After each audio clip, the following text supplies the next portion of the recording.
Hi guys, welcome to my channel. My name is Daisy. Are you planning a wedding? Are you planning a wedding for yourself, for somebody else, for later in life? Are you planning getting married very soon? I get married later. I get married in a couple of years time, couple of weeks time. Okay, not weeks. Probably this is not for you if it's just a couple of it's a couple of weeks, but couple of months, like later in the year, next year, and you don't know where to start. You have a lot of questions. This just may be for you. So yeah, let us get right into it. Number 6, how do you choose a theme for your wedding? Um, my friends know, and anybody who cares to know me knows that I love things a lot. Like I'm a lover of them, and this is why I say to people when they are getting married, when they want to do a theme, I say personally and together, or let me say, I always advise for them to go separately and write things that are sentimental to them, to their love, and to their union. Yeah, and then come together and compare this list, and then we would find and we'll find things that blends together for the both of them. Things that so it's what you're supposed to look out for is things that excites you, things that make you happy, things that defines your love, these things that define your union, things that define the kind of people you both are together and separately, depending on what it is. I'm going to try and make a video about this sometime soon, where I'm going to explain the process that goes into planning a theme. I'm probably going to talk about one or two themes or three, depending on time and ideas and whatever. So if you want me to do that, please put it in the comment section. Maybe you have anything you want me to talk about. I would not mind. Let me see it in the comment section. So things that speak about your personality, that speak about your love, and speak about your existence, things that make the most sense to you. Just generally things that excites you. Some things that hold sentimental value to you, to your spouse, or to both of you together. So it might be places, it might be activities, it might be things, it might be books. Funny enough, it might be movies, it can be music. All these things have a reason, but it evolves into something. There's always something we always find. Don't worry. Just so you go to tell your planner, or whoever is planning your wedding, your planner. Just tell your planner, and the person is going to be the one to help you to stream through it, and then go through ideas with you, and then you can pick up the one that is most comfortable. And one thing that you should always know is whenever you've come together, maybe you've streamlined a couple of things, maybe 2 3 things, try to sit and ask, okay, what does this thing entail, so you can understand it. Not that you're getting halfway through and you're like, I don't even understand what this thing is about. No, you have to understand it so that you are comfortable with it. Everything you do would be able to align with that thing. You get me? Number 7, how many is too many bridesmaids? I think that the moment you're asking that question, you probably would want less, like 5 or less. Generally, anybody that asks questions like that, I'm always, because it's bridesmaids really do not have a number depending on who you are. So sometimes, like I spoke about recently, if you've not watched it, please go below. You see a couple of my videos. I talked about a bride, Laura Ikeji, no, Linda Ikeji's sister, Sandra Ikeji. Yeah, she had 200 bridesmaids.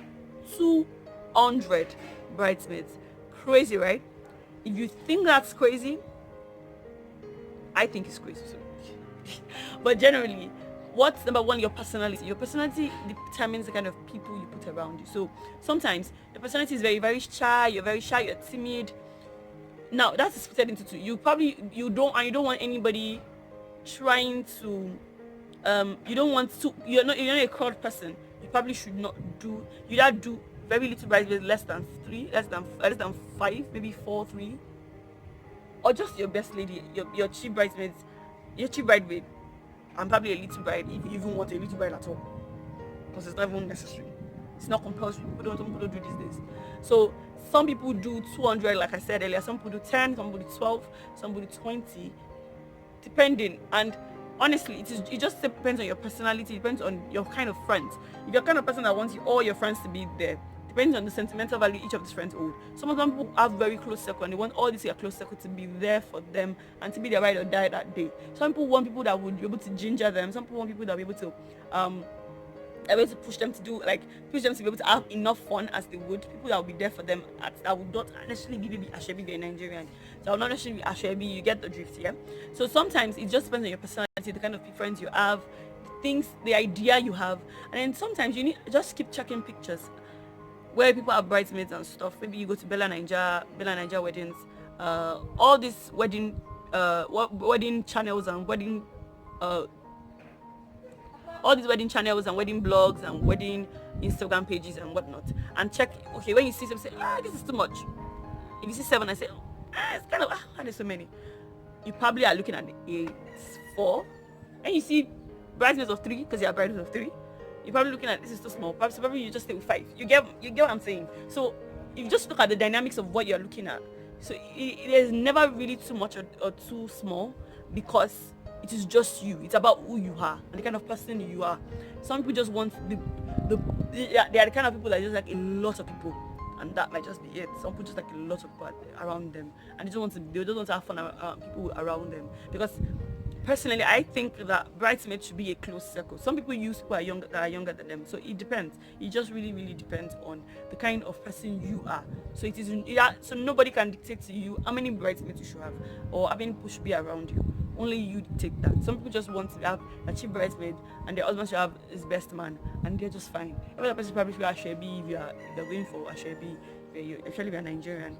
Or some people just want you, everybody should just dress up and look good and not be conformed to anything. I know of a bride, particularly Talk by FNR when she was getting married, did not want bridesmaids, but wanted her friends to look a certain way. So she called red for everybody, and she sealed, I think, maybe 90% of her friends' dresses, and they were all wore red. So they were the unconventional bridesmaids. They were not necessarily bridesmaids, but they were like bridesmaids. I don't know if you get what I mean. Like, she had her best lady, but I call it best lady a lot of times, but chief bridesmaid. She had a chief bridesmaid, but she had friends who were wearing the same color, different designs. Some wore jumpsuits, some wore dresses, short, long, whatever.